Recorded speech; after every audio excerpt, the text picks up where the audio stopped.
ចូលឆ្នាំដេកចាំរាប់ខែនឹកបងនឹកពងនឹកស្រុកនឹកញ៉ែសំលុយតាំងពីឆ្នាំមុនបើសិនមានញីអូនមានប្រពន្ធមួយដែរមានអូនឲ្យបងគួយគុណបើសិនអូនចិត្តទុនមកសម្រួលលួច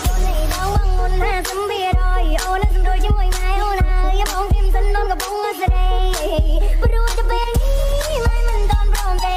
អូនសំមួយរយៈពេលមិនណាអូនឆ្នាំដេកចាំរាប់ខែនឹកម៉ែនឹកបងមកមកកំណំកំពុងជួយស៊ីម៉ែកំពុងដេកជួយនេះក៏មិនចាប់អូនកំពុងដើរនុយពេលម៉ែភ័យម៉ែលេងគិតរឿងលួចលើកាមកសេណាចេះទុកដាក់